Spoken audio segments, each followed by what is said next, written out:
Bill Wilson. I'd like you to meet Dr. Bob Smith and his wife, Ann. Pleased to meet you. Afraid we can only stay about 15 minutes, 15 minutes tops. Looks like you could use a drink. Yeah, maybe I could. Yes, well, grand. Now, since time is so short, why don't you two sit and talk, and Ann and I shall make some coffee. Sounds good to me, Bob. Yeah.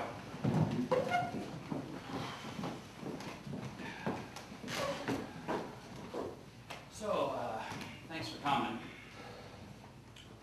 You're probably wondering what the hell's going on here. Henrietta dragged me all the way over here to listen to me talk. Uh-huh. Where are you from? Vermont. Say, I'm from Vermont too. What town? St. Johnsbury. Still got that trucking outfit up there? I wouldn't know. Yeah, I'm from East Dorset myself, small village outside of Manchester. Vermont, eh? It's quite a coincidence. Yeah. Well, I'm a real nasty drunk myself. I've been sober 5 months today. Last night I was knocking around the Mayflower Hotel alone, about to take a drink. Well, we got 12 minutes. I'll give you the Reader's Digest version, condensed. You game? Fire away. Where to begin? 1918, I'm waiting to go off to war, bivouac in New Bedford, Massachusetts. Rich families there insist on entertaining us troops. I sit at these formal dinners, could hardly speak. Well, one night a pretty girl hands me a Bronx cocktail, and I take my first drink, and then another, and then a miracle. It's as if that strange barrier between me and all men and women seemed instantly to go down.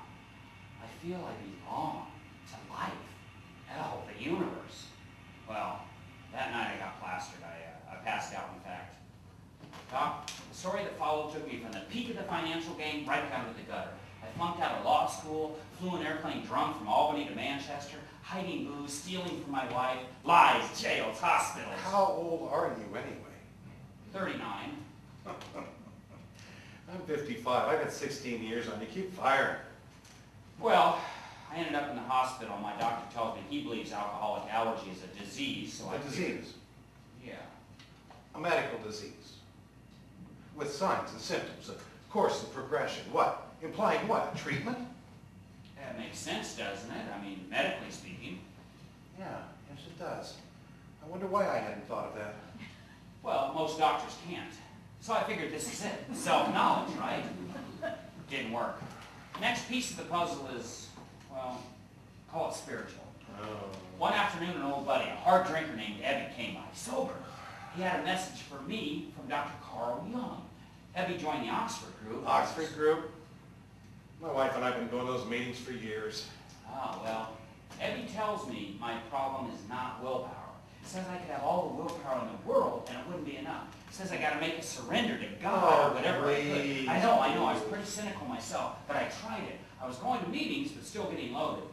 And then one day back at the hospital, I hit rock bottom and, well, something else happened, but in the interest of time, No, go on. We still got a few more minutes. well, let's just say I had a flash and I haven't had a drink ever since. Are you talking about a conversion experience? You've read William James?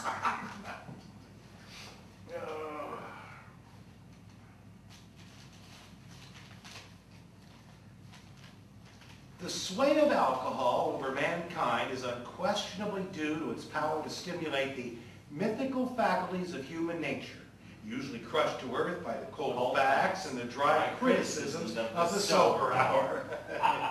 Buddy, I have read everything I thought would help. Even read that crazy son of a bitch Freud. For the longest time, he loused me up, telling me it was in my toilet training. Keep firing. Well, then what did I do? I went out and tried to convert all the drunks in New York City. And how many did I get? None. Not a one. You see, all this time, something's been missing.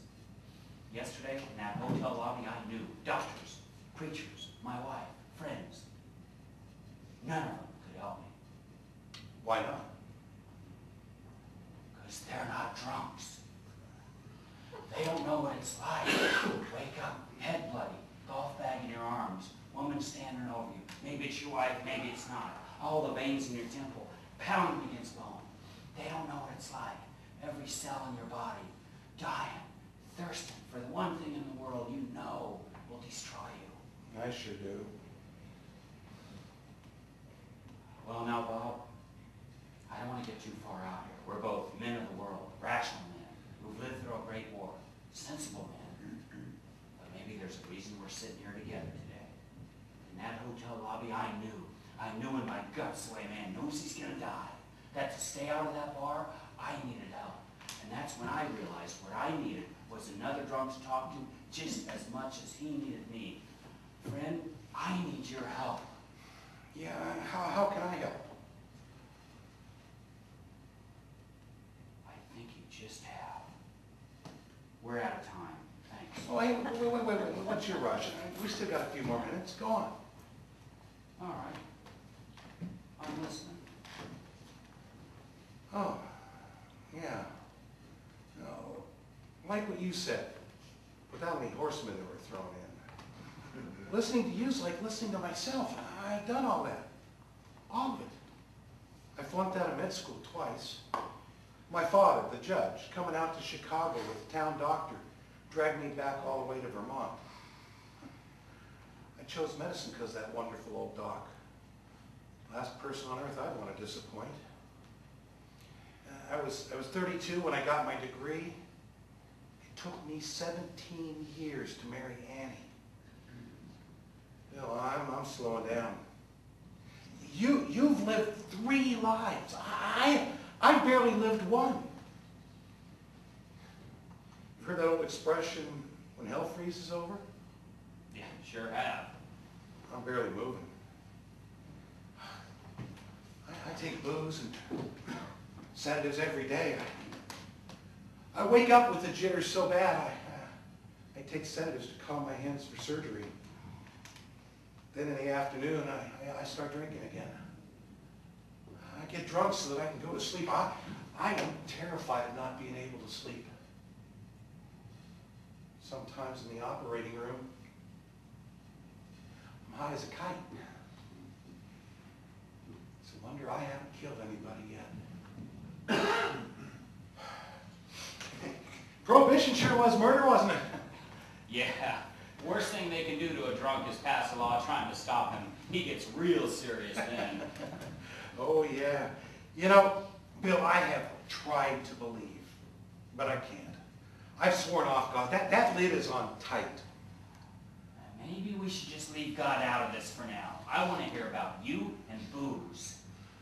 Well, without any booze in me, I'm a monster. Booze is the only thing I can count on. It's the glue that holds me together. Now that goddamn stuff doesn't work anymore. With or without it, I'm a monster. The monster is our disease. You really believe that, Bill? All this time I thought a drunk was a bum under a bridge. Not folks like you and me. Here I am, a physician, wishing I was that bum under a bridge. And now you're telling me that all I had to do was come clean to one hardcore, nose in the gutter drunk? Well, you found him, Smithy. Fire away. Oh, I left home for Dartmouth College in 1898. I'll never forget that feeling. Finally, I was free. You see, all I ever wanted was to play the piano, tap dance, to have curly hair. And when I was loaded, I did play the piano, and I did tap dance. And Christ, for all I know, I could have had curly hair. Oh.